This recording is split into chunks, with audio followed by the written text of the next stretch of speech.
Good evening, all guardians. Would you please close your seat?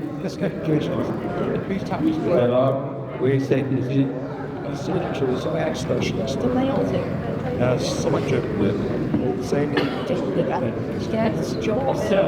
My name is Gerlach. Thank you again, Johnny. We thought my engineer. It's been a great program. I'm the bachelor ceremony tonight. I'm very honored to be at that hostility. I'm a member of the UM's 6th Fleet in the Dual Constitution Association.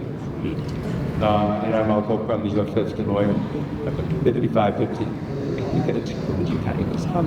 So, closest to me, stand aside. Watching television,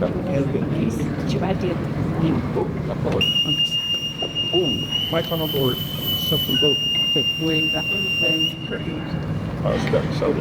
very used to it.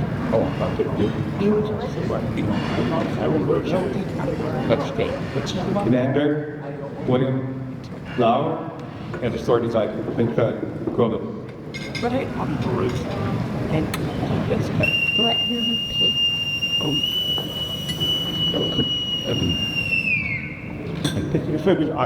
This is what's trying to do. Commander John Davey, escorted by Patricia Provost. Oh, Betty Rainey, excuse me. Oh, do you think I she would like also sort of tree? Is it?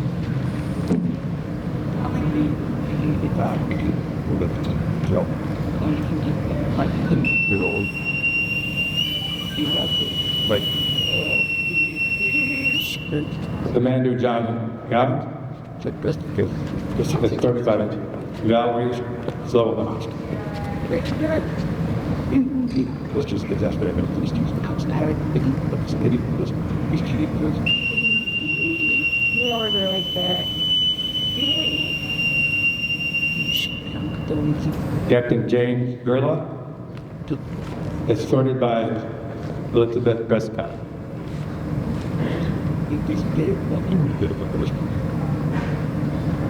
Where's the needle of person?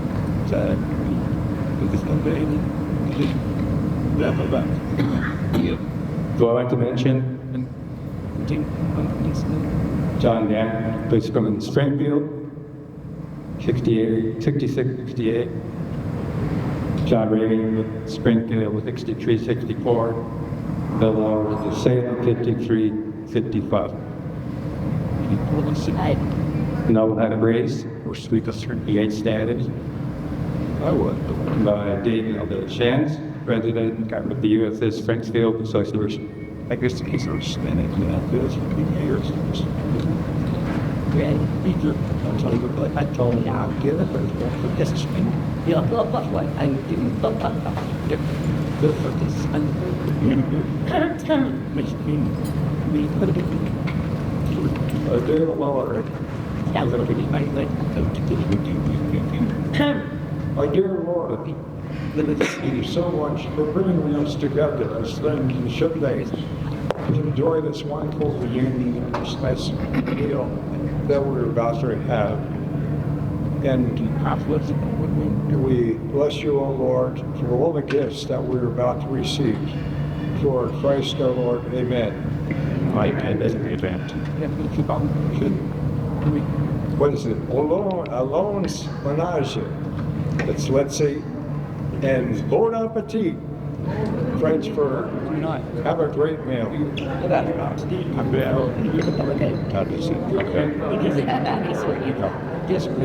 Another guard? They say, to be fair. Another guard? They're going to quote you.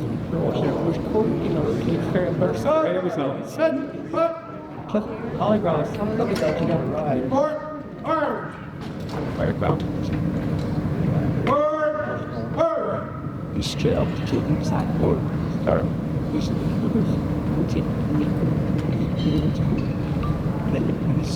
be done. He's so that's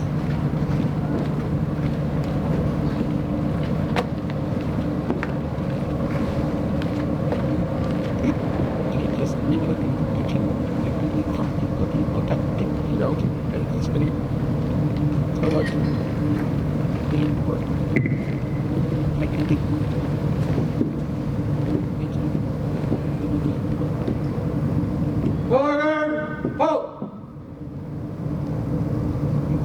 Left! Face! Order! March!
Order! Reset! Fire!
Port, turn! Post colors!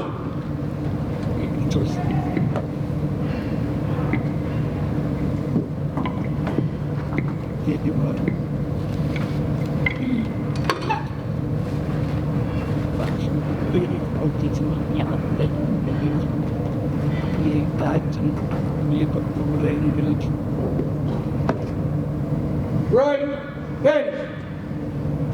Forward, forward!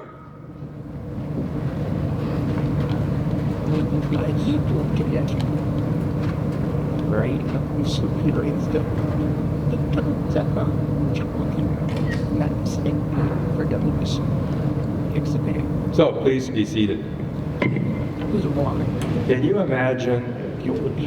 imagine getting up every morning at about 6:30 and hearing, oh yeah, well, on deck, and hearing the Marseillaise and the national anthem in the Villefranche harbor? It's amazing. Amazing experience. I'll never forget it all my life. So now I'd like to introduce the head table. I'll start this way. So on the end, we have Antonio Chance, Antonio, and David Chance, the president of the USS Springfield Association, Captain James Gerlach, and to my right, Valley Lowen, who is the leader of our association. Next to her is, Very active. yes, I get it. Yes, it's Shane. I have it written down. Philip and I go way back. Oh, yeah, it is. Okay. Shane Stepson. Said this way, Oh, yes, Shane Stepson. Yes. In my notes, here it is. Oh, yes. There you are, Shane Stepson. Thank you. Let's go. And Pat Probus, and having returned Barry Probus. So thank you. I'd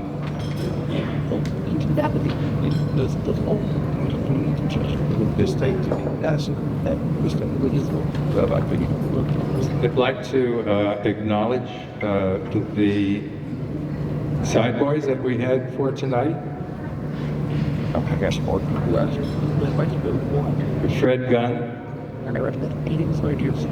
Rich Scarcilio, Mike Walters, Nick Mullen, John Grimsky, Jack Weston, Larry Boozer, and Keith Rivera.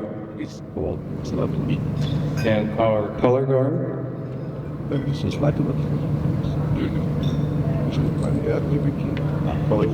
with notes here somewhere.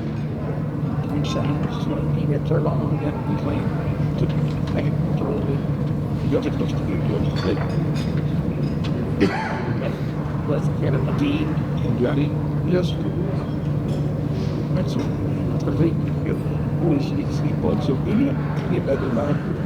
It's Bob Pacheski, USS Navy. Jim Lady, USS Army.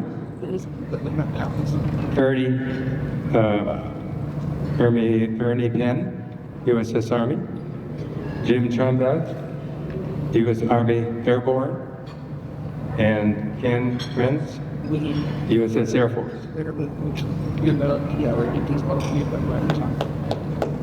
So, yes, can we have a appreciation?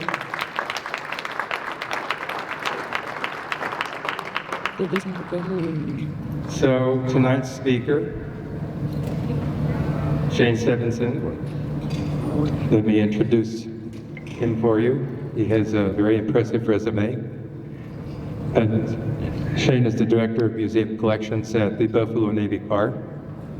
And he's held this position for 6 years. And prior for working on these ships at the park, he spent 5 years working for a research library at the Buffalo History Museum, helping researchers locate historical documents and photographs. He has published 3 historic picture books, the most recent of which highlights the crews and ships of Western New York servicemen and women. He was the 2023 recipient of the Henry A. Valnes Award for Cultural Excellence for Navy Ship, Historic Navy Ship Association. Curatorial. Yeah. Is that right? Is that the way you say it? Curatorial? Curatorial? Curatorial. All right, I wanted to get it right. He is proud of the work that he's done and to preserve hundreds of artifacts from the USS the Sullivans that sank in April of 2022. Also, he's currently president of the Board of Trustees for the Buffalo Presidential Center, a museum which highlights Buffalo's unique ties to the office of the President of the United States and to national affairs. Lastly, he's hoping that you get your fill of the Buffalo chicken ribs. Thank you, Shane.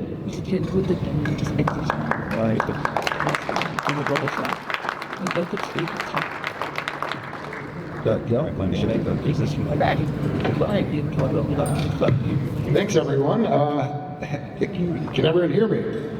Potentially, hopefully. If not, that's okay. Please eat. All right. Roll through the salad. Let's roll through the meal while I'm talking here. So I want to thank Philip, certainly Barry and Pat. They were my first connection with the Villefranche and 6th Fleet organization, and of course Valerie as well. We had a flurry of emails over the last year setting up this event. And I also want to thank all of you, the passionate members that continue to tell the stories of Villefranche and VSM. Is that how you can I just do that? Can I turn to VSM? VSM's place in naval and maritime history. So 14 May 1963 was the first time USS Little Rock CLG-4 was home ported at VSM as a flagship, relieving the Springfield and Toulon, France. She did this 7 more times before the base and home port was transferred to Gaeta, Italy. In 1960 and again in 1963, USS Kroger, our submarine, was attached to the 6th Fleet in the Mediterranean. For USS the Sullivans, she was attached to the 6th Fleet in 1953, 1958, 1959, and 1960. So all 3 of the vessels that you saw today were part of the 6th Fleet at VSM at some point before it was transferred to Gaeta, Italy. So it's right that your reunion would be happening here in the most unlikeliest of places of Buffalo, New York. Now, if we could just tug the Salem under cover of night, we'd have the 6th Fleet really well represented here in Buffalo.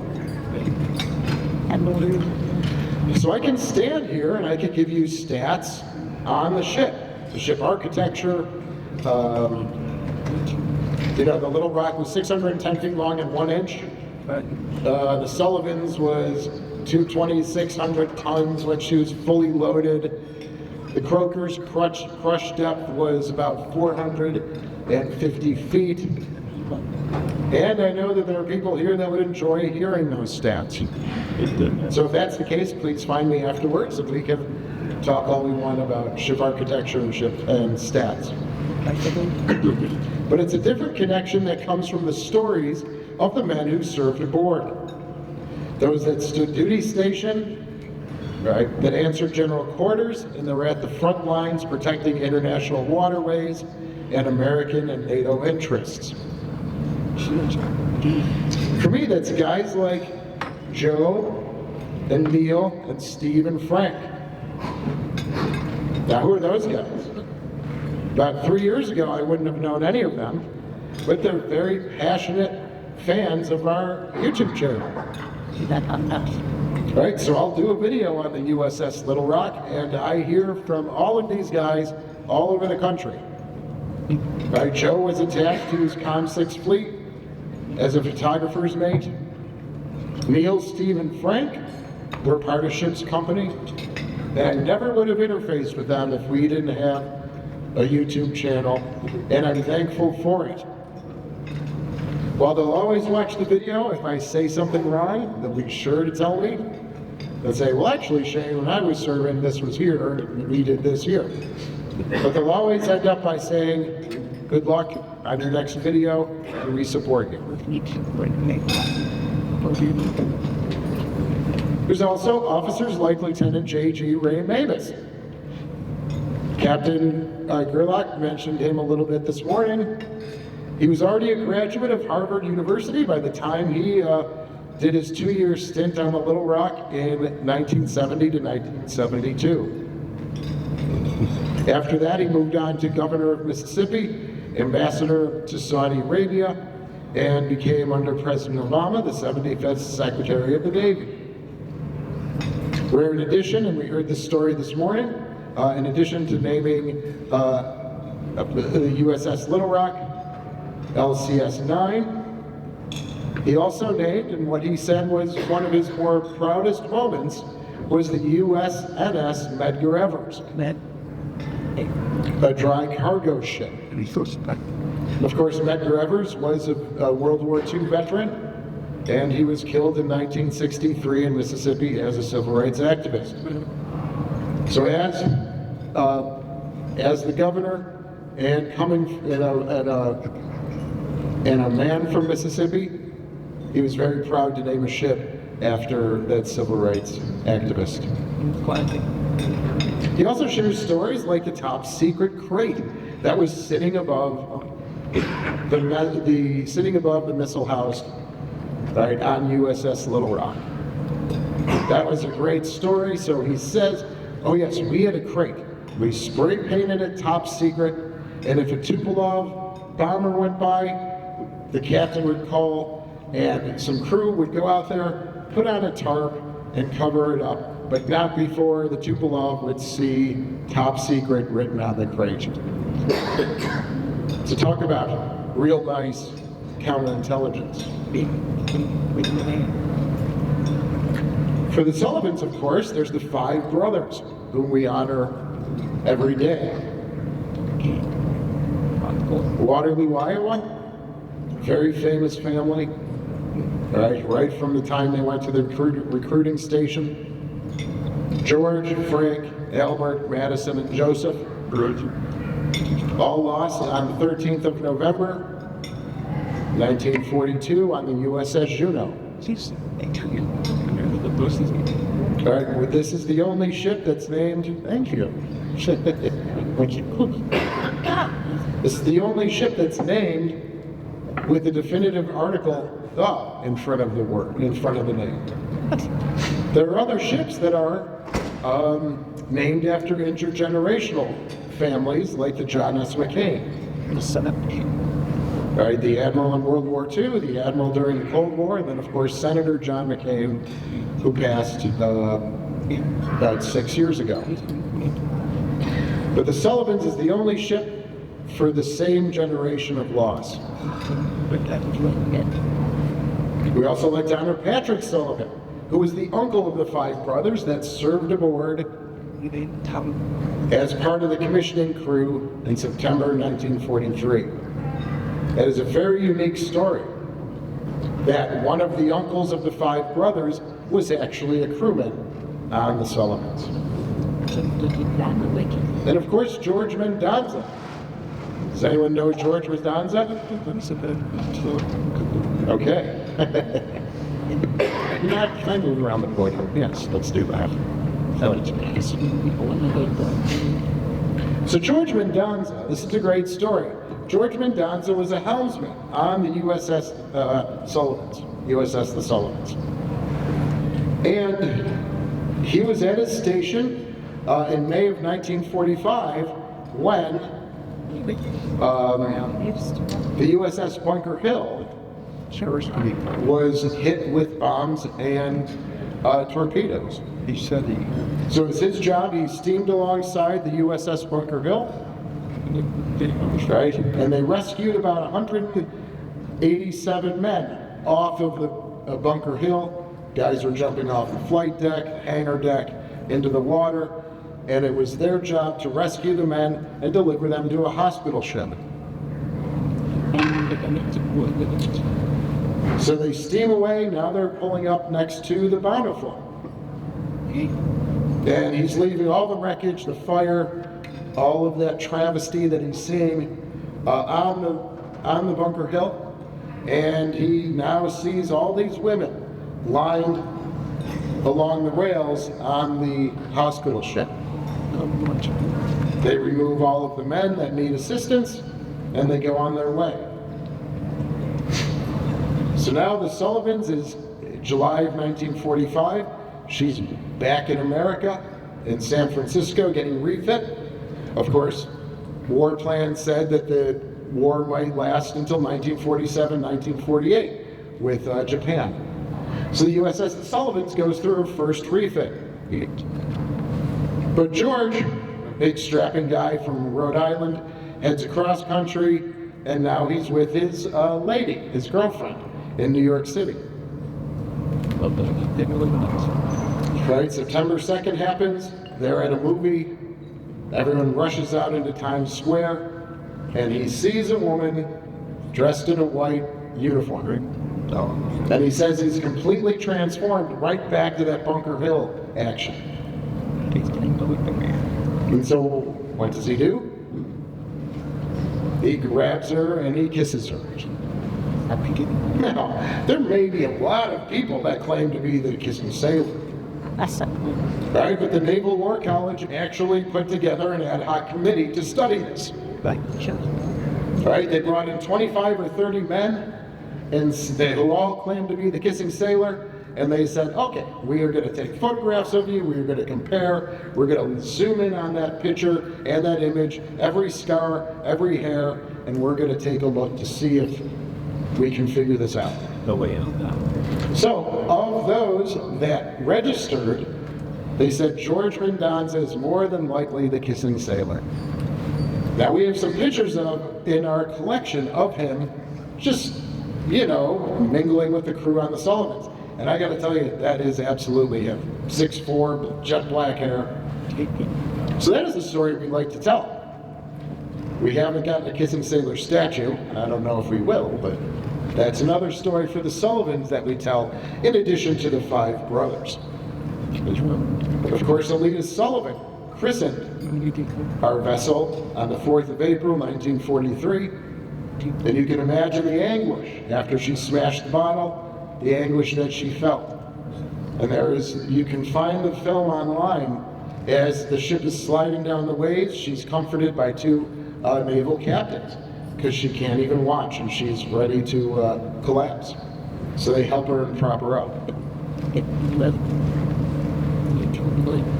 For the Croaker, one of the stories we tell is Commander Jack Elwood Lee, the first commander of the Croaker.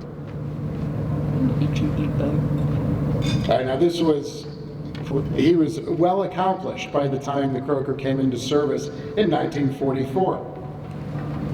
He had already conducted 8 war patrols with an S-class submarine and the USS Grayling, which just happened to be the submarine that Nimitz, when he took command of the Pacific at Pearl Harbor, was where he was sworn in on. Commander Jack Elwood Lee was one of only 30 or 35 members of the Navy to be awarded 3 Navy crosses for meritorious performance. So you can imagine the confidence he instilled in this new crew taking out a new boat. But here's your commander who had 8 war patrols prior. And the Croaker stories continue all the way up to Commander Bob Hurley, who is the last commander of the Croaker in 1968, who was part of the celebration for the decommissioning crew, bought everyone berets. And they were parading around Portsmouth Navy Yard until they got pressed down by an admiral, saying, you got to get off those berets and take those off. So thankfully we do have Bob Hurley's beret in our collection.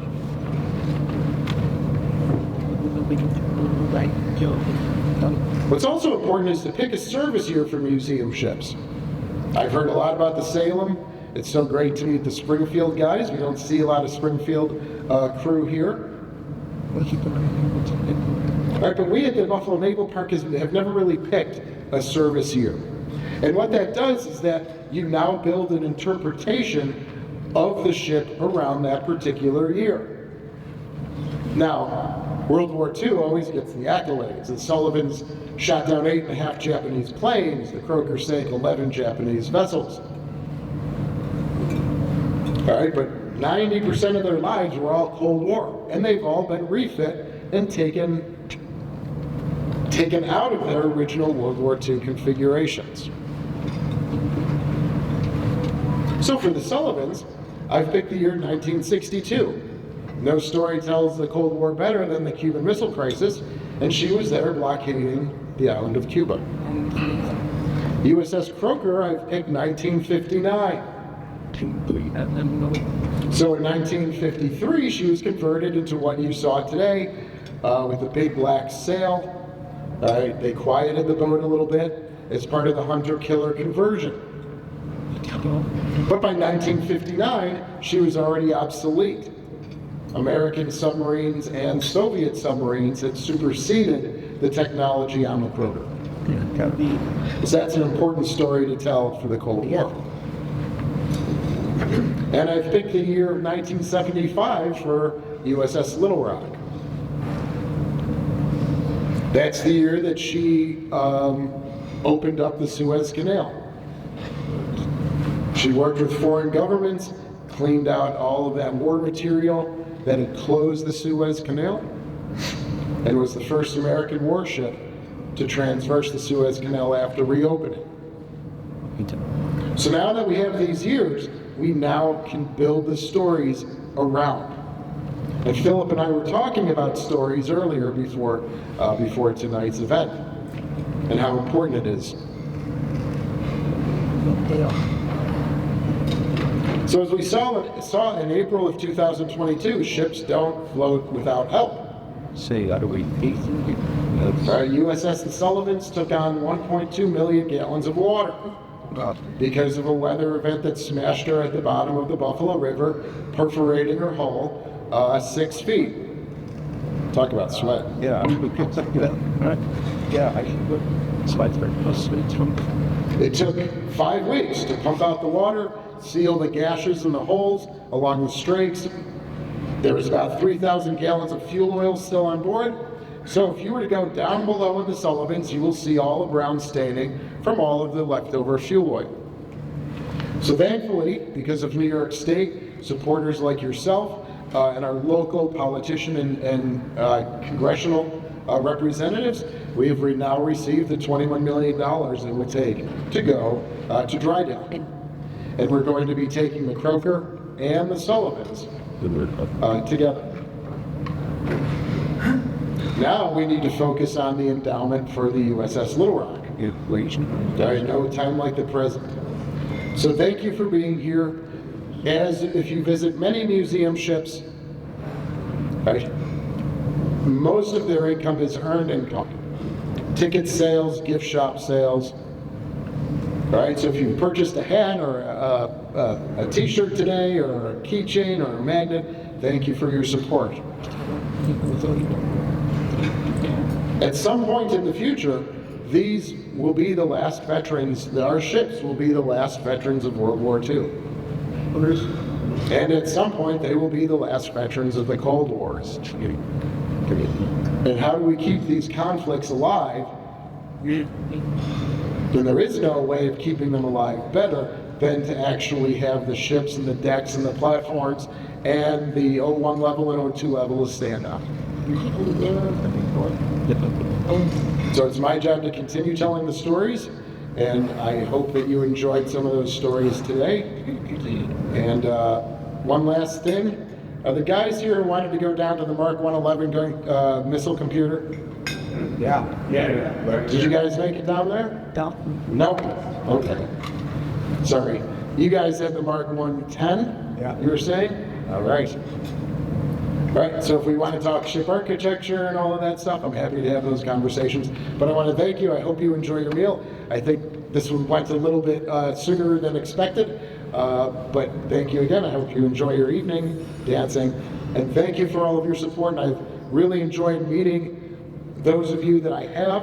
Please come back and visit. As I always say, USS Little Rock is the last CLG around, the last 1960 technology with the Talos, the analog stations and consoles and computers. And it's an important story to keep that alive. So thank you very much.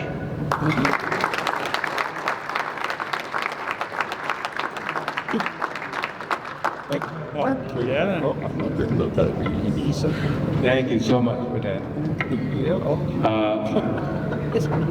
We really appreciate, Shane, the work that you're doing. Keeping alive an opportunity for us to visit our past lives and to share our stories with you.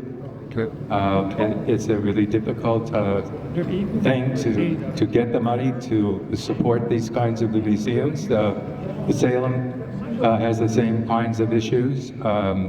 We're working to develop the museum in Villefranche, And it's people like you with the passion and the foresight and the drive that make these kinds of things happen. Appreciate it. Thank you so much. Very well. Absolutely. So, finish your meal, and after your meal, we'll have the early the Spirit River drawing and the 50-50 drawing, and I have a question. I just want to say something. As a lifelong resident of Buffalo, New York, been here when you brought the ships in, saw the conditions of them and everything else, and I don't live here anymore. But just what you guys have done to that ship, looking at it today, I almost cried. I'm on Springfield, but you guys did fantastic work on all of them. But man, kudos on the Little Rock. It's absolutely stunning. Thank you very much. Thank you. And you know, you let us go almost any place. No, that's really important. Yes, that's true. Yeah. And you know what? It smells like my ship. Good. No doubt it does. So, we'll be talking to you later. You're not forgetting.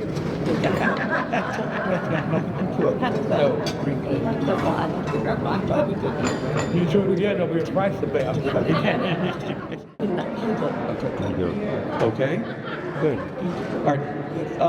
Again, Jim Gerlach, Capt, United States Navy, retired. And a few people asked me, so exactly why are you here? And that's a very good question. And the answer is I got an email that said, would you be willing to come and speak to the 6th Fleet at Villefranche sur Mer? Now, this is the part of the story where I start having the flashback, everything gets hazy, and I flash back to my youth. And I gotta tell you, I was a weird kid. I was from a small town, Navy field around here, where we had more cows than people. And I always dreamed of, like many future sailors, seeing the world in it. I didn't collect football cards and watch Joe name it. I had myself a fake passport that had stamps from like Paris and Rome and Madrid. So I was that weird kid that wanted to see the world. Fast forward, I joined the Navy, and I joined my ship, USS Newport, LSC 1179, which is in Naples. And for those of you that have been to Naples, at least in 1988, you didn't so much see Naples Harbor as you smelled Naples Harbor. So that was my first exposure, and I'm like, disappointing. But luckily I found out my ship was not actually in Naples, it was in Marseille. And I'm like, yes, I'm going to the French Riviera. This is going to be beautiful. I'm going to love it. It's going to be romantic. It's going to be the place of literature. And I landed in Marseille, and it was the typical port city that I learned to know and love. Very industrial, a little bit dirty. The people that worked around the port kind of treated sailors, whether you were an American sailor or a merchant sailor, with kind of indifference. I'm like, ooh, that is good. Not what I was imagining, but that's okay. But I had a few sailors tell me, yes, okay, Marseille is not the nicest thing, but back in 1987, when we were in Villefranche sur Mer, it's beautiful. You've got to get back to Villefranche. I'm like, okay, but I'm stuck in Marseille. Finish up the tour in Marseille, come back to the Mediterranean a couple years later, go to Marseille again. Okay, again, same experience, go back out to sea. Later on, we find out we're pulling into Toulon. I'm like, oh, this will be good. Toulon will be better than Marseille. We land in Toulon, and my first question was, can we go back to Marseille? And this is now 1991. Come back to the Mediterranean again in 1992, but now I'm a lieutenant, junior grade. And by this time, most of the sailors who were around in 87 for the magical tour of Villefranche sur Mer are no longer on board. They've all transferred off. But I did ask our port agent, hey, what do you do in Marseille for fun? And she said, you get out of Marseille. Her answer was, you either go to Aix-en-Provence, or rent a car and go down to, drive along the coast and go to Monaco. So a few of my shipmates and I, we rented a car and we're going to Monaco. And we're, the first thing, it's not a drive along the coast, and this is before we had those nice little cell devices, so we're reading a map in French, which I love to speak French. And we drive a little bit north and head east. And we get to Nice, all of a sudden we see the sign that says, Villefranche sur Mer, Sud. Pointing that way, like, gentlemen, I propose we take a right and go down to see this magical Villefranche sur Mer. So it was supposed to be a 2-hour drive, because we were breaking the speed limit, we were driving over. It was going to be 2 hours. So we take a right and go down to Villefranche, and I guess we were like the people from centuries ago that were urged to come out of the mountains and settle down to the coast. We drive out of the mountains, and the first thing we see is kind of the rooftops and off in the distance, the Mediterranean Sea. And we're like, this is beautiful. This is the France I always dreamed of when I was that young kid in the town of Wheatfield, counting cows. And we drive down and we pulled into a restaurant, and it was before lunch.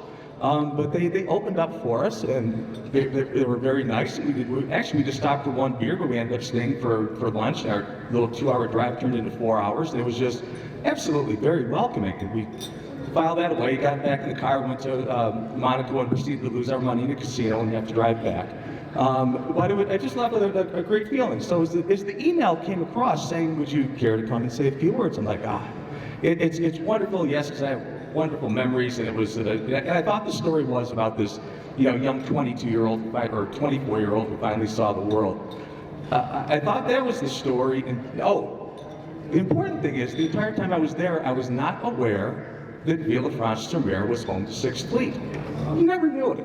I didn't know that until I got the email. I did a little bit of research, and I thought, wow, maybe that's why 35 years ago, I felt such a warm feeling when I was in Villefranche-sur-Mer. But that wasn't it either. I realized the reason why today, and I got to thank my gentleman, the gentleman I met, the fire controlman at missile attacks, who told me wonderful stories of causing a man overboard drill in the Straits of Messina, but that's another story. It wasn't on. Yeah. But I figured it out. Not only was Villefranche-sur-Mer home of the 6th Fleet, for young sailors, whether they're on the Springfield, the Little Rock, the Des Moines, or any other ship that called the 6th Fleet home, for that brief part of their lives, Villefranche-sur-Mer was home for the 6th Fleet. It was your home. It became your home.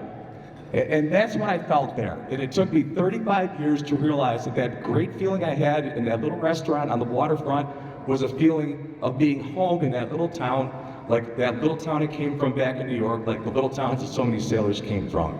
The one thing I will promise, I got to get back to that home, and I'm not going to wait 35 years. So, been a pleasure meeting all you. You've heard my sea story. I want to hear yours through the rest of the night. Take care, God bless, and God bless America.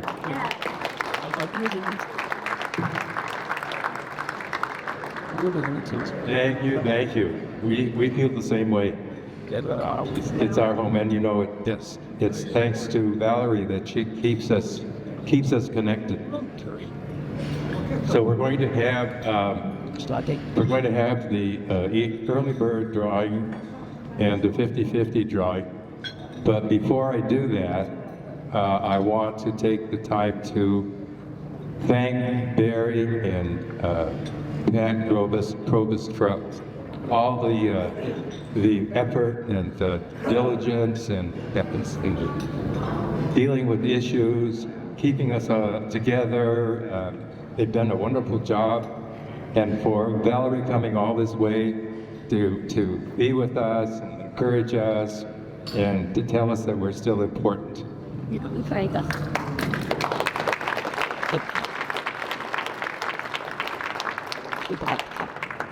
You want to do the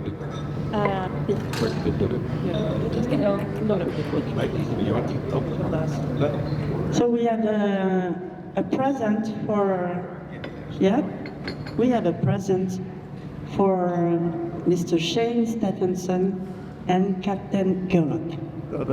So here you are, from the association here. Here. And I have something I took from Villefranche for you. So you have Villefranche at your home now? Yes. I'm back to get that. Yeah. So it's a photo of friend. Yeah.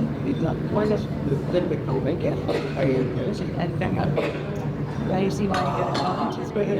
That, oh my gosh, sure. In this, no. Where's the restaurant? Brings back memories. I got 5. I was working landward last time. It's definitely so. Land was wild. So I see where we sit. Sure. Sit down here. Yeah. Yeah. Police, party. This was for a while.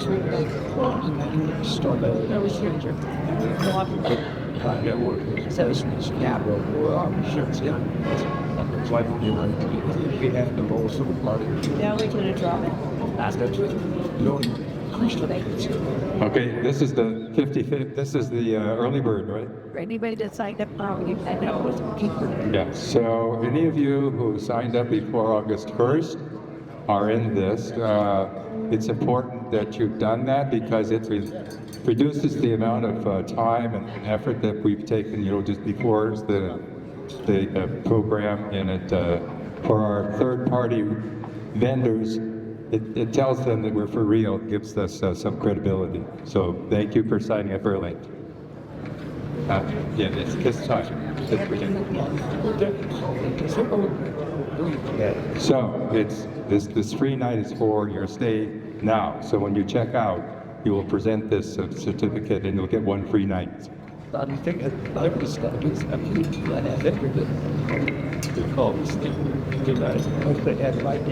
Otto Jones! I'm here. No, right there. He left.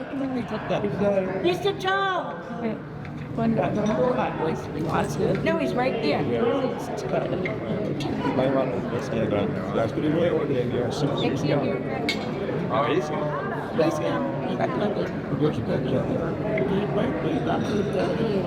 got the Tyson.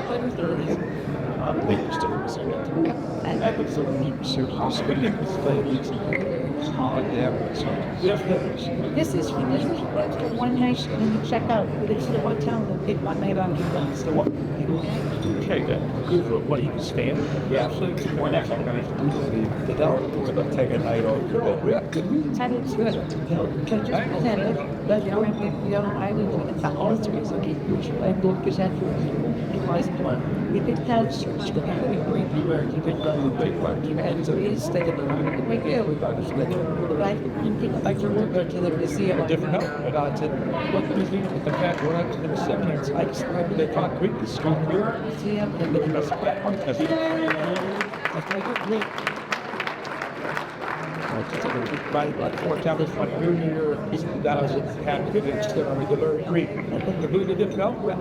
All right, the next drawing is going to be for the 50-50 raffle. So get your tickets out and good luck. The amount that the winner is going to win, which is half of what we collected, is $460. You try that days of the show. And Valerie, And Miss Valerie Brown cannot draw it because she already bought a ticket. you can't draw. We'll let Shane draw it. Jack, she draws. Yeah. Yeah. I did. Very developed. We're taking to best together. Drum roll, please. Come on, yeah. All right, it will be ticket. I assume everyone has 55875. Is that correct? Yes. No? Okay, so it's 55875-032. That's Two. the Wrong one. That's it. That's what I want. 032. We have a winner. All right. Yeah, so we've got one. One up. One up. That's right. I didn't report that. Just think of Los Angeles. Right. I don't understand. You got it. Who's got the ticket? Come on up. On up, if you got the ticket. 032. That's contested. Tell them the price is right. Yes. I think they're saying they have it. They just. Okay, here it comes. Yeah, walk to. That way we can. Yeah, maybe that's. Frank Bowling? That's Frank Bowling, Frank. Stay right there. Stay right there, Frank. Frank will come to you. which is what cooking every okay. Street that comes off the table. So they get very close to white.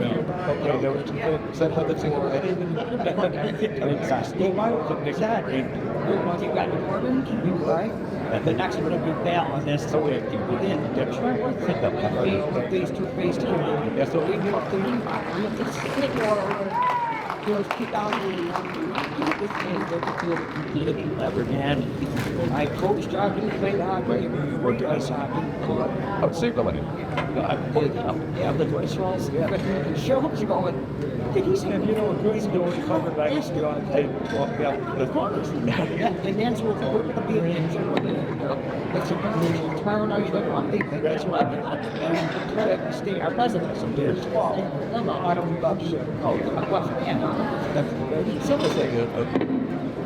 One conversation's happened. Okay, before we get to the dancing and all of that, we have one other thing we want to do, and it's a presentation. And Miss Valerie Brown, if you please arise. Come to it.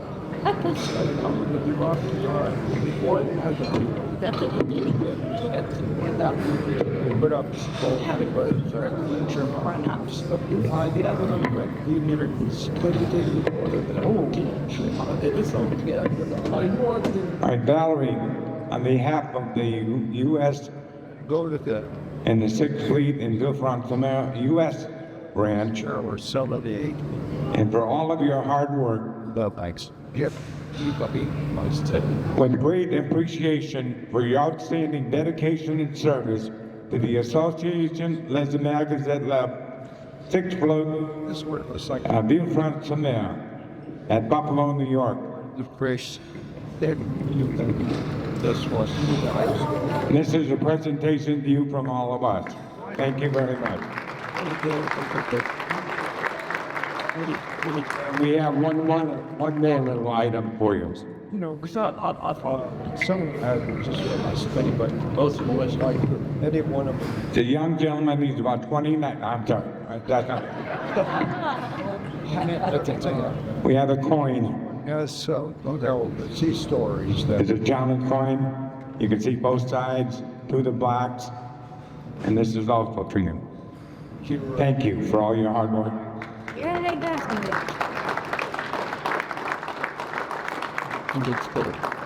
it's like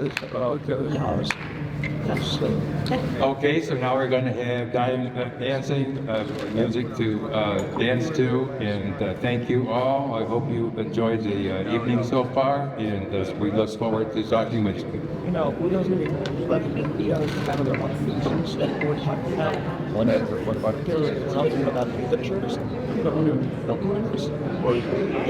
So, yeah.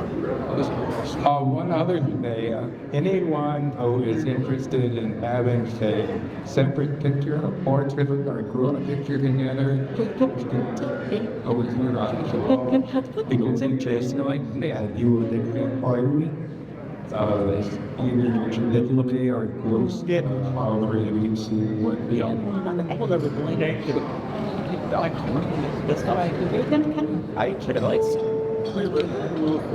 Okay, let's dance. It's on the sounds of Buffalo Jazz this one.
You'd like to move.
You listen to the sounds of the Buffalo Jazz and Swing, and I just want to thank you for having us last year. We played downtown, and Pat called me back up, and we're back again. Thank you very, very, very much.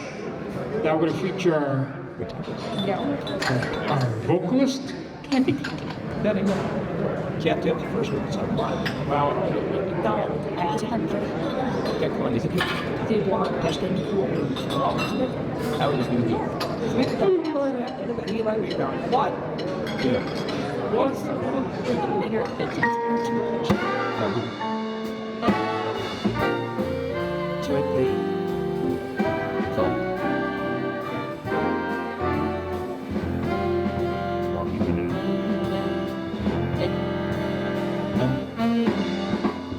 You do something to me, something my simply mystifies me. Tell me, why should it be you've got the power to hypnotize me? Let me live beneath your spell. Do that voodoo that you do so well. And you do something to me that nobody else could do.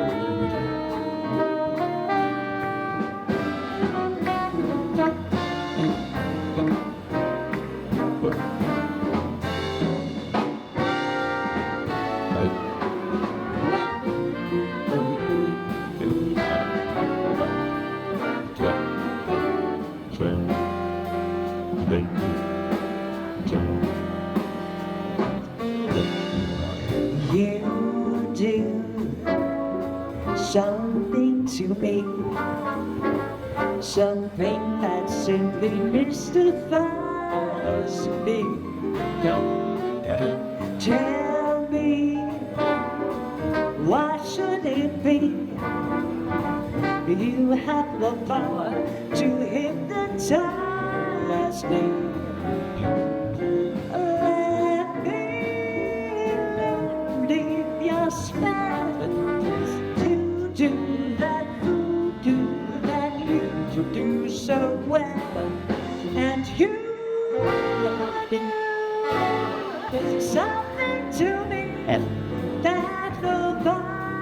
nobody else does.